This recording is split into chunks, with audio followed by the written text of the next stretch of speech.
આવી રીતે કેરીની છાલ ઉતારી નાખી છે। હવે આપણે તેની પતલા પતલા એવા ચકડા કરી લઈશું, જેથી આપણને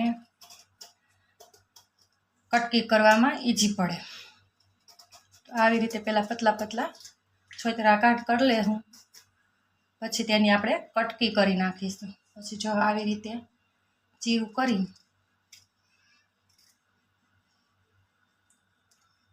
એટલે પછી ફટાફટ આપણી કટકી થઈ જાય।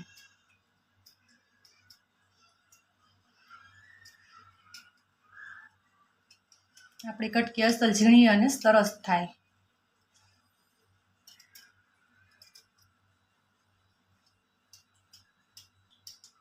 છે ને, જો કેવી સરસ એકદમ ઝીણી ઝીણી કટકી થાય છે। ને મારી પાસે આ 500 ગ્રામ જેટલી કેરી છે, તેના માટે મેં 1.5 કિલો જેટલી ખાંડ લીધી છે। એમાં માપ જ યાદ રાખવું પડે છે। આવી રીતે બધા જ આખી કેરીના છોતરા કાઢી નાખવાના। તો હવે આવી રીતે આપણે તેની કટકી કરી નાખશું।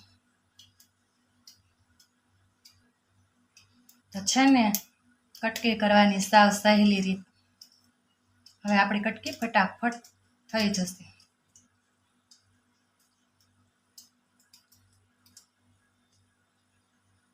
તો આ રીતે આપણી બધી જ કટકી થઈ ગઈ છે। હવે આપણે તેને આ રીતે બધી એક ઝારામાં લઈ લેશું, પાણી નિતારી લઈશું।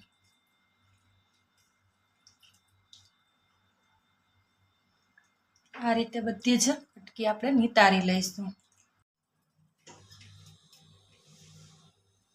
પછી તેને આ રીતની એક તપેલી લઈ અને તેમાં નાખતા જઈશું। ક્યાંક આવી રીતના કોક રહી ગયા હોય તો આવી રીતના પછી કટ કરી લેવાની।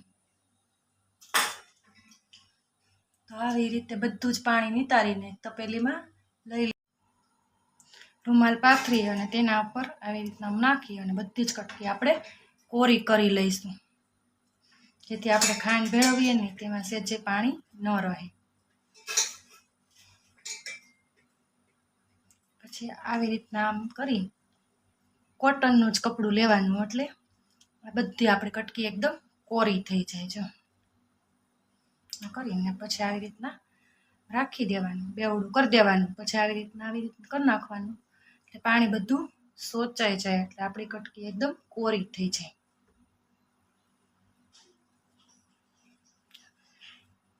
આવી રીતના કરીને 2 થી 3 વખત આવી રીતના બધી કટકીને કોરી કરી લેવાની।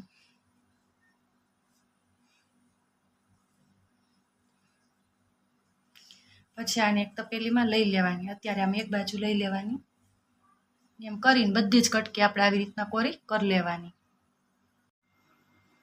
તો હવે આપણી કટકી કોરી થઈ ગઈ છે। હવે આપણે આ તપેલીમાં લઈ લેશું। થઈ ગઈ છે ને બધી જ કટકી એકદમ કોરી।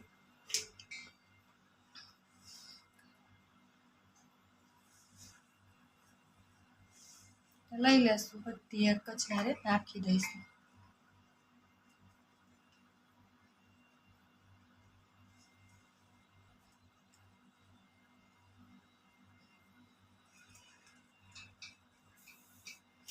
હવે આપણે આ જે ખાંડ કાઢેલી હતી, આ 1.5 કિલો જેટલી ખાંડ છે, 500 ગ્રામ કેરી છે। 500 ગ્રામ કેરીમાં આપણે 1.5 કિલો ખાંડ નાખી દઈશું, કેમ કે મારી પાસે રાજાપુરી કેરી હતી, એટલે તે ખટાશ બહુ એ કેરીમાં ખટાશવાળી કેરી હતી। પછી આપણે તેને આવી રીતના મિક્સ કરી દઈશું। એટલે જો તમારે વધારે ખાટું ખાવું હોય તો તમે ઓછી નાખી શકો, અને થોડી ગળી ખાવી હોય તો એ પ્રમાણે નાખી શકો। હવે આપણે આ બધી જ ખાંડ મિક્સ થઈ ગઈ છે। હવે આને આપણે તડકે મૂકી દઈશું 2 થી જ્યાં સુધી આપણી સાચણી થઈ જાય ને ત્યાં સુધી, 1 થી 2 દિવસ સુધી। તો હવે આવી રીતે એક આછું કપડું બાંધીને આમાં હજી 1 થી 2 વખત પહેલા હલાવી લઈશું। આપણે બધી જ ખાંડ ઓગળી જશે પછી આપણે તેને આછું કપડું બાંધીને ધાબે અથવા તડકે મૂકી દઈશું। જ્યાં તડકો આવતો હોય ત્યાં 1 થી 2 દિવસ સુધી મૂકી દઈશું અને વચ્ચે વચ્ચે ખોલીને જોઈને હલાવતા રહીશું.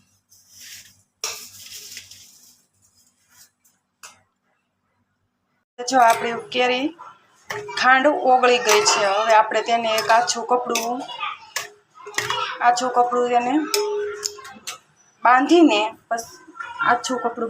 તપેલીને પછી સવારે તડકે મૂકી દઈશું અને સાંજે પાછું લઈ લેશું અને ચમચો ફેરવી દઈશું. એવી રીતે 2 દિવસ કરવાનું એટલે આપણું ચાસણી આવી જશે. અને પછી છે ને આપણે તેને બોળો વઘારીને તેમાં નાખીશું. પણ અત્યારે તો આપણે અહીંયા સુધીને જ કરવાનું છે. તો આ રીતે આપણી ચાસણી અત્યારે ઓગળી ગઈ છે અને 2 દિવસ આપણે તડકે મૂકીશું એટલે આપણી મોરબાની ચાસણી પણ આવી જશે. તો જો આ વિડીયો તમને સારો લાગ્યો હોય તો લાઈક કરજો, શેર કરજો અને સબસ્ક્રાઈબ કરજો. અને આપણે તડકા છાયા કેરીનું અથાણું કરવા માટે તેલ મૂકી દીધું છે. એમાં આપણે થોડુંક એવું જ તેલ નાખવાનું છે. પણ આપણે આટલું તેલ ગરમ કરી કરવાનું છે કેમ કે મારે ખાટી કેરીના અથાણામાં નાખવાનું છે. થોડુંક ઓછું થયું છે ને એટલે આમાંથી ગરમ થશે ને એટલે આપણે આમાંથી થોડુંક લઈને એનો ગોળાનો વઘાર કરી નાખીશું. જો આપણું તેલ ગરમ થઈ રહ્યું છે.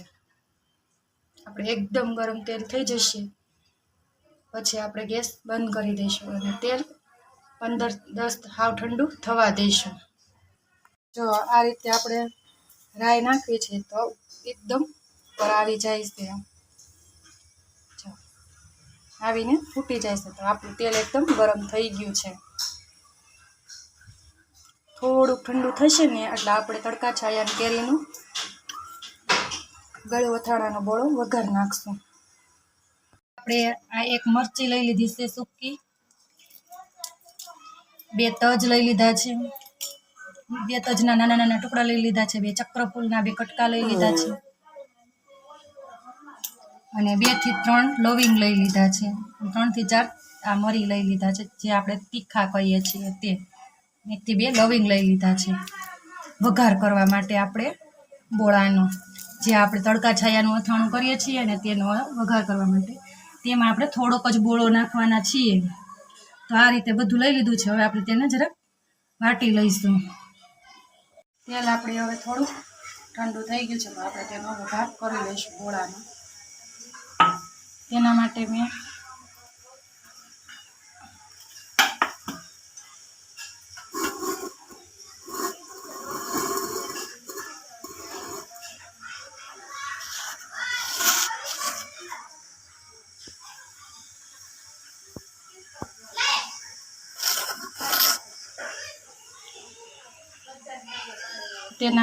આ 25 ગ્રામ મેં ધાણાના કુરિયા લઈ લીધા છે. તો તેના સામે 25 ગ્રામ મેથીના કુરિયા અને 25 ગ્રામ વરિયાળી એ રીતે આપણે અને ચપટીક હિંગ નાખેલા. ચપટીક આપણે હળદર નાખી દીધી છે, હિંગ નહીં નાખવી કેમ કે આપણે HK મસાલો નાખીશું તેમાં આજે બધી જ વસ્તુ આવશે. અને 1 થી 2 ચપટી જેટલું આખું મીઠું નાખેલું છે. તો આ રીતે હવે આપણે આમાં બધો આવડો આપણે મસાલો વાટી લીધો છે તે મસાલો આમાં નાખી દઈશું.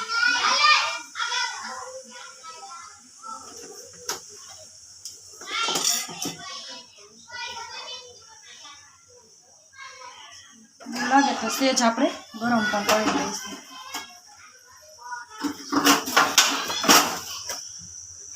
થાય કે બહુ ઠંડુ થઈ ગયું છે તેલ તો સેજ એવું જ ગરમ કરવાનું કહેવામાં આવે છે. અને પછી આપણે તેમાં ચટણી નાખીશું. બહુ ઠરી જાય ને એટલે છે.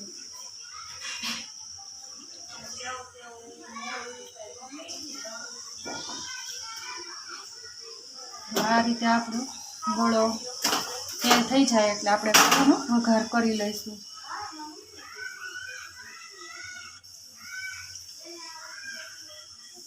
અને આમાં આપણે ઢાંકી દઈશું સીબું.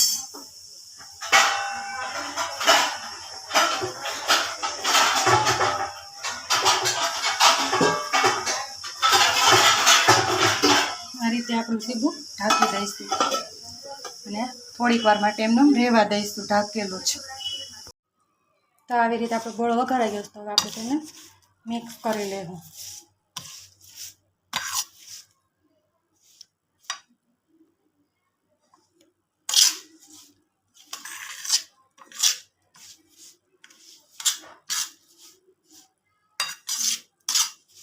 આપણે આમાં ચટણી નાખી દઈશું. તો આપણે આવી આ 1 ચમચી જેટલી 1.5 ચમચી જેટલી ચટણી નાખી દીધી છે, કેમ કે આપણે હજી એમાં એચકેનો મસાલો પણ નાખવાનો છીએ. તો આપણો ગળકેરી અથાણાનો તડકા છાયાનું કટકી ગળકેરી અથાણાનો ગોળો તૈયાર છે. તો હવે આપણે તેમાં ભેળવી પણ દઈશું.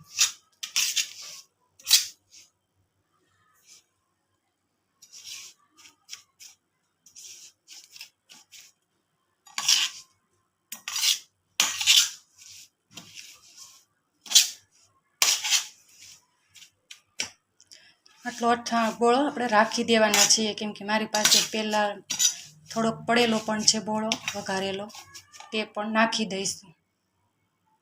તો જો છે ને આપણો બોળો બનીને તૈયાર. આપણે આમાં મેથીનો બોળો થોડોક ઓછો નાખેલો છે, ધાણાના કુરિયા વધારે નાખેલા છે.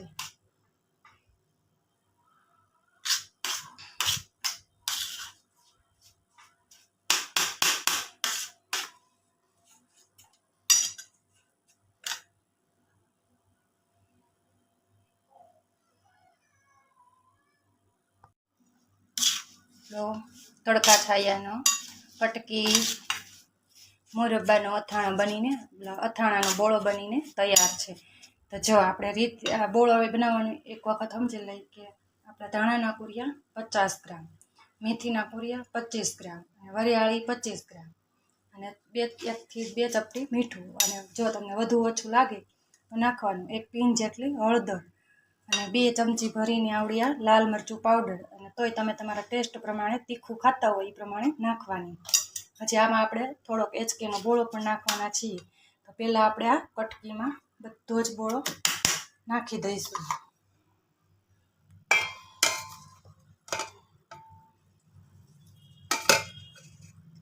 આ રીતે આપણે બધો જ બોળો આમાં નાખી દઈશું અને પછી મિક્સ કરી લઈશું. હવે આને બધું હલાવી લઈશું.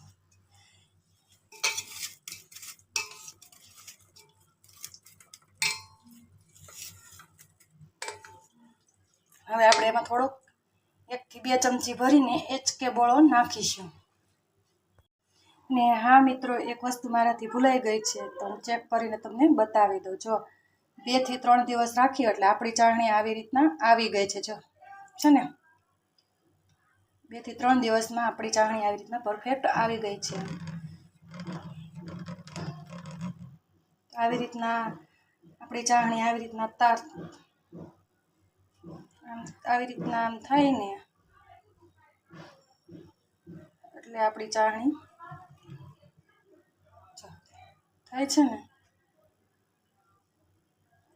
તાર થાય ને આવી રીતના, એટલે આપણી ચાળણી પરફેક્ટ આવી ગઈ છે. આપણે જ્યારે ખબર ન હોય કે આપણી ચાળણી કેમ આવી જાય, તો આવી રીતના ચેક કરી લેવાનું. એવી રીતના જો આપણે આ ગળકેરીનું તડકા છાયાનું અથાણું બનીને ગળ્યું અથાણું બનીને તૈયાર છે. તો આવી રીતે એક કાચની બરણીમાં ભરી લેવાનું અને આખા વર્ષ માટે આપણે સ્ટોર કરી શકીએ છીએ. તો આવી રીતના એકવાર જરૂરથી બનાવજો. આવજો. જય શ્રી કૃષ્ણ, જય સીતારામ.